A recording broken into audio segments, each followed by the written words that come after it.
Guys, welcome back to some more AFK Arena. Today we're over on our YouTube account and patch 1.99 has finally dropped, which means guys we do get our 1200 diamonds compensation.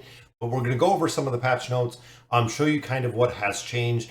The biggest and most important thing guys is when it comes to the Arcane Labyrinth. Now the Arcane Labyrinth, they have added a sweep functionality to this, which is absolutely amazing, which means that when you're doing your progression, you'll be able to sweep the first 2 floors. That is right, guys. Congratulations on unlocking the level sweep on the Arcane Labyrinth. Now, this comes into effect in Chapter 39. I know it is a little bit later within the game. I wish it was a little bit earlier.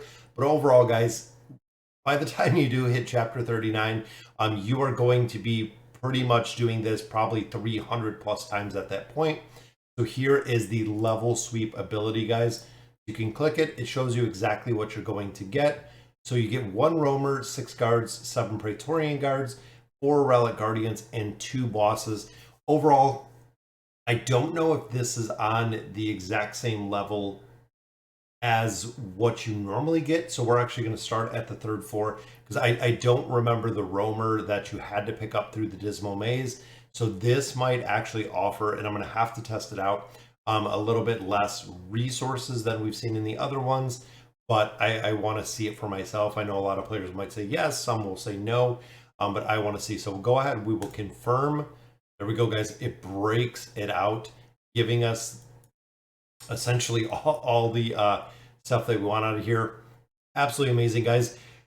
This takes an incredible amount of time to run the Dismal Maze, especially if you're running a bunch of multiple accounts. But with the roamer, you do get the ability to buy some of these discounted. Honestly, to get the red chest, things of that nature, I would save the diamonds for Stargazer, so I'm going to abandon those. Then it gives you the ability to select your relics. You do get 6 relics out of here. So I'm going to go backline right here. I'm going to go for some crit. I'm going to go with Knight's Fury. I love the stunning with the crit. Go with the War Horn on this one. Go with some haste, which is always awesome to see. Then I'm going to go, I'm thinking some more haste. We can go with double haste on here. As you can see, guys, we're at the end of the 2nd floor, which means going into the 3rd floor. Boom. We're already here, guys. We're almost completely done with the Dismal Maze at this point.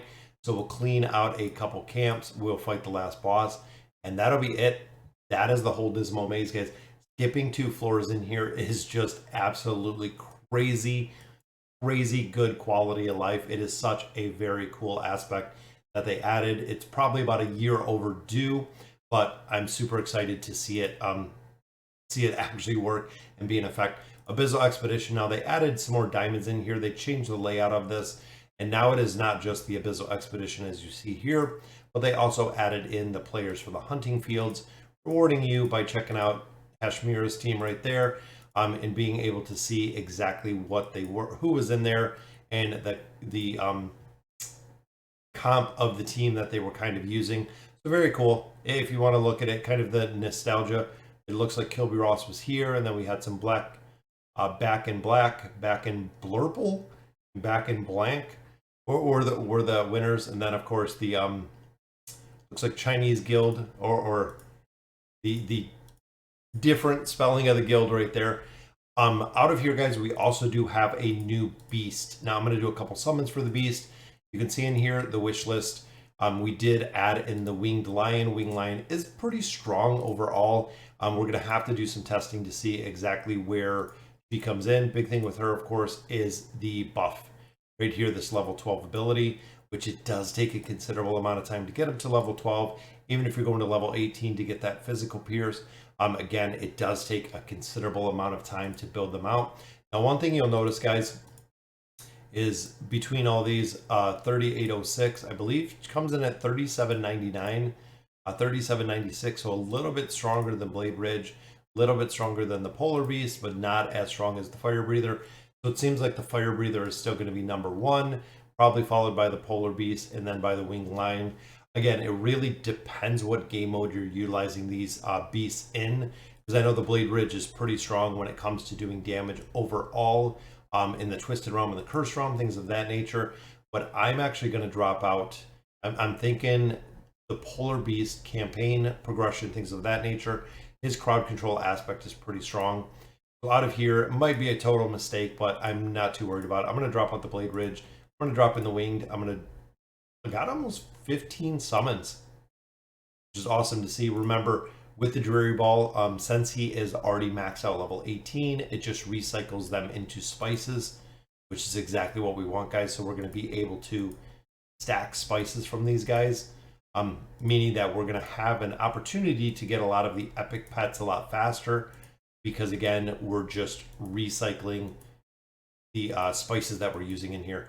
And pretty soon we're going to have our other two, the Tufty Ear, and I think I forget the name of the other one. But as soon as we get those maxed out as well, we'll just continue to stockpile spices.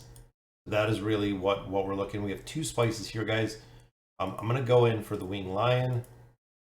Boom. Could have went with Fire Breather, but overall, guys, wanted to see them built out. So Polar Bear, we got one more here, which will give us another copy there, taking him to level 3.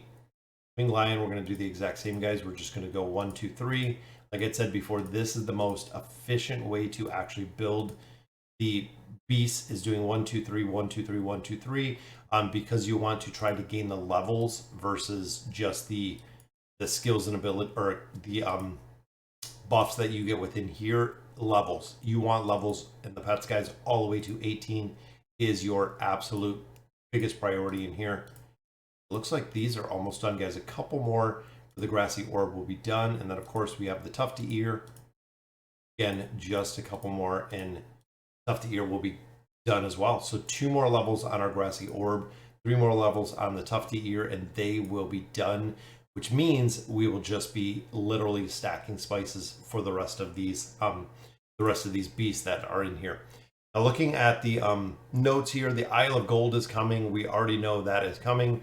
Big thing again is the Dismal Lab, guys, the Arcane Labyrinth. I'm going through here. It is going to make it incredibly easy to get through here.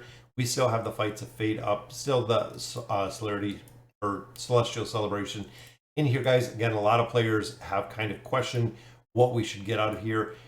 Depending on where your account is, there's a couple different builds. Newer players, I would highly recommend getting these Dura artifact fragments. I'm looking at the eye, but prioritizing the call. If you don't have a 5-star Dura's call, guys, go ahead and buy this out. This is probably one of the biggest impact artifacts that we have in AFK Arena, as well as Dura's eye. If, again, they're not at 5 stars, I would build them out. It takes an incredible amount of time to get those. Other than that, guys, Lucretia is definitely a big priority because of her ability to carry teams by herself doing damage, followed by the twins. If you don't have the twins built out, or if you don't have copies of the twins, guys, even 1 copy early game can make a really big difference when building out the twins. Then we also do have the elemental cores, and we have the red chest. Again, really the differentiating piece for those is how many heroes that you have built. Because even looking at my account, I have a majority of my key heroes already to +30 signature items.